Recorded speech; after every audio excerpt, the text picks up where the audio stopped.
This is a complicated slide, so we'll dissect it.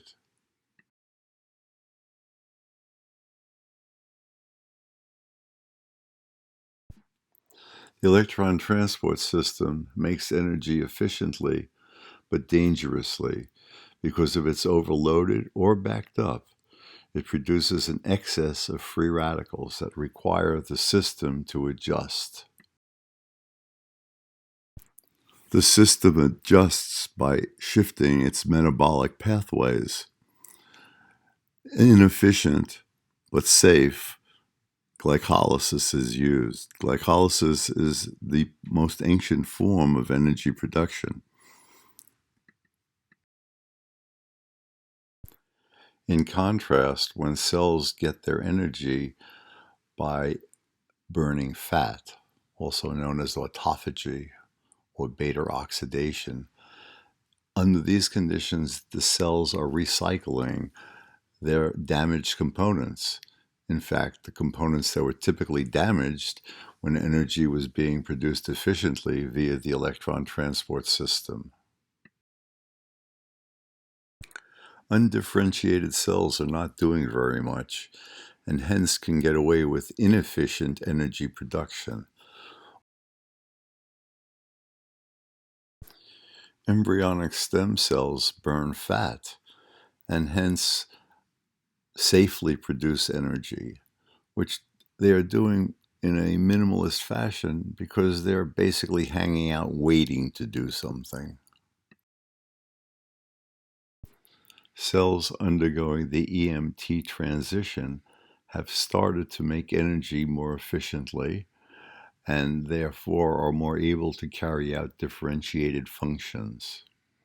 They balance between using an electron transport system but significantly get their energy from aerobic glycolysis as well as glutaminolysis.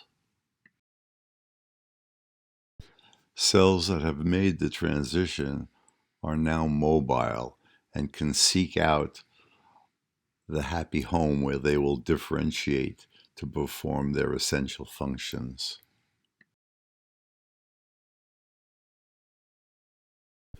Differentiated cells prefer to make energy efficiently. However, any impairment in the flow will typically result in the production of increased levels of free radicals, which have the ability to damage all cellular constituents.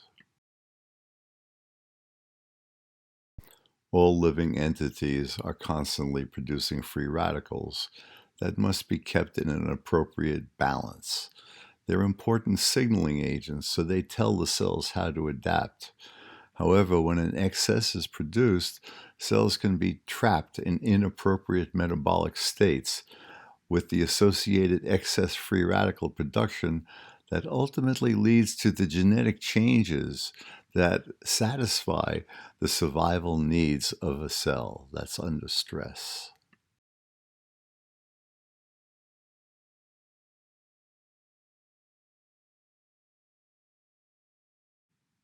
Cancer cells are under constant metabolic stress, and hence they choose the pathways that minimize excess free radical production. These include glutaminolysis and glycolysis. However, ultimately, if a cell is continuously stressed, it will select for the ability to burn fat, under which conditions the cell basically isolates itself from its environment and focuses on survival, which it does by repairing the damages that were caused by burning energy efficiently. Dedifferentiated cancer cells that are burning fat do not amplify imbalances in the same way that a carbohydrate metabolizing cell would. In other words, apoptosis is not induced. Hence, it's very difficult to kill these cells, and extra means are necessary to overload them with free radicals.